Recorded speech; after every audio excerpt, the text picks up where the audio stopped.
नमस्कार हरि प्रेमियों, आपका हमारे YouTube चैनल में स्वागत है। सभी दर्शकों को हमारी ओर से जय श्री कृष्ण।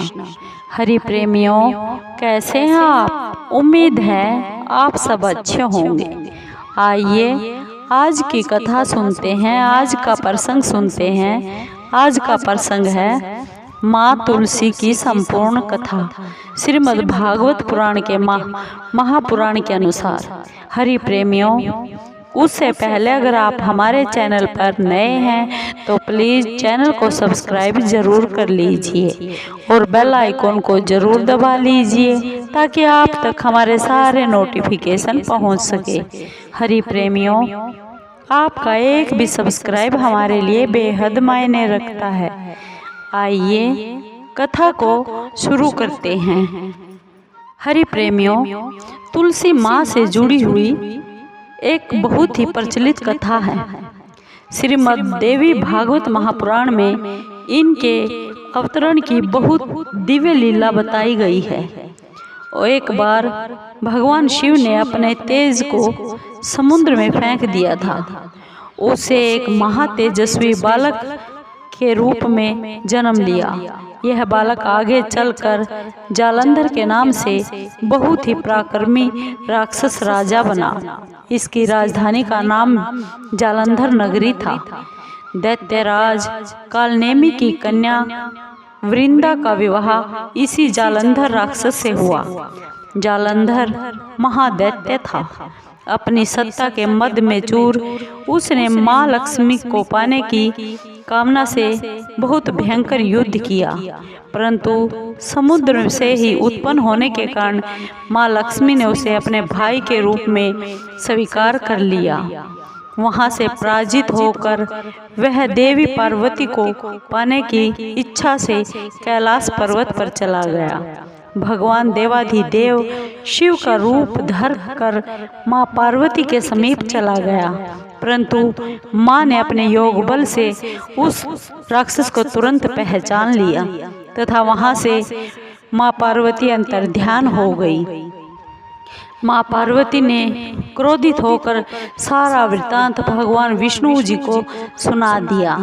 जालंधर की पत्नी वृंदा अत्यंत पतिव्रता औरत थी। उसी के पतिव्रत धर्म की शक्ति से जालंधर ना तो मारा जाता था और ना ही युद्ध में हारता था। इसीलिए जालंधर का विनाश करने के लिए वृंदा के पतिव्रत धर्म को भंग करना बहुत ही आवश्यक था। इसी कारण भगवान विष्णु ऋषि का भेष बनाकर वो एक वन में जा पहुँचे, जहाँ पर पतिव्रता वृंदा अकेली घूम रही थी। भगवान के साथ दो मायावी राक्षस भी थे, जिनको देखकर वृंदा बहुत ही भयभीत हो गई। ऋषि ने वृंदा के सामने पल में दोनों राक्षसों को भस्म कर दिया और उनकी शक्ति देखकर वृंदा ने कैलाश पर्वत पर महादेव के साथ युद्ध कर रहे अपने पति जालंधर के बारे में उससे पूछा। ऋषि ने अपने माया के जाल से दो बंदर प्रकट कर दिए। एक वानर के हाथ में जालंधर का सिर था तथा दूसरे के हाथ में धड़ थी। अपने पति की यह दशा देखकर पतिव्रता वृंदा मूर्छित होकर गिर पड़ी। होश में आने पर उन्होंने ऋषि रूपी भगवान से विनती की कि वह उसके पति को वापस जीवित कर दे। भगवान ने अपनी माया से पुनः उस जालंधर राक्षस का सिर धड़ से जोड़ दिया, परंतु स्वयं भी वह उसी शरीर में प्रवेश कर गए। वृंदा को इस छल का बिल्कुल भी आभास न हुआ। जालंधर बने भगवान के साथ वृंदा पतिव्रता का व्यवहार करने लगी और इससे वृंदा का पतिव्रत धर्म भंग हो गया। इससे सती तो जाता रहा। ऐसा होते ही वृंदा का पति जालंधर युद्ध में हार गया।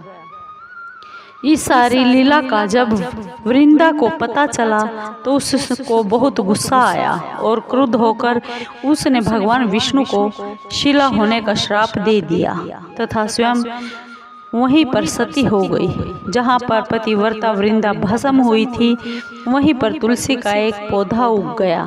भगवान विष्णु ने पतिव्रता वृंदा से कहा, हे वृंदा, तुम अपने सतीत्व के कारण मुझे लक्ष्मी से भी अधिक प्रिय हो गई हो। अब तुम तुलसी के रूप में सदा मेरे साथ रहोगी। जो भी जीव, जो भी मनुष्य मेरे शालिग्राम रूप के साथ तुमसे यानी तुलसी से विवाह करेगा, उसे इस लोक तो क्या परलोक में भी अपार यश प्राप्त होगा। जिस घर में तुलसी माता होती है, वहाँ यम के दूत असमय कभी नहीं आ सकते, वहाँ अकाल मृत्यु नहीं हो सकती। गंगा व नर्मदा के जल में तुलसी तथा स्नान करने से तुलसी का पूजन करने के बराबर है। चाहे मनुष्य कितना भी बड़ा पापी क्यों ना हो, मृत्यु के समय जिसके प्राण में, जिसके मुख में तुलसी की मंजरी सहित तुलसी डाल दिया जाए और गंगा जल मुख में रखकर डाल देते हैं, तो वह सभी पापों से मुक्त होकर वैकुंठ धाम को चला जाता है। जो मनुष्य तुलसी व आंवलों की छाया में अपने पितरों का श्राद्ध करता है, उनके पितृ भी मुक्ति को प्राप्त होते हैं। उसी दैत्य जालंधर की यह भूमि जलंधर नाम से विख्यात हुई। सती पतिव्रता वृंदा का मंदिर मोहल्ला कोट किशनगंज में स्थित है। कहते हैं इस स्थान पर एक प्राचीन गुफा थी जो सीधी हरिद्वार तक जाती थी। सच्चे मन से 40 दिन तक पतिव्रता सती वृंदा के मंदिर में पूजा करने से सभी मनोकामना पूर्ण होती है। हरि प्रेमियों, आपको ये माँ तुलसी की कथा कैसी लगी? अगर आपको अच्छी लगी हो तो प्लीज़ चैनल को सब्सक्राइब कीजिए, लाइक कीजिए, शेयर कीजिए और कमेंट ज़रूर कीजिए।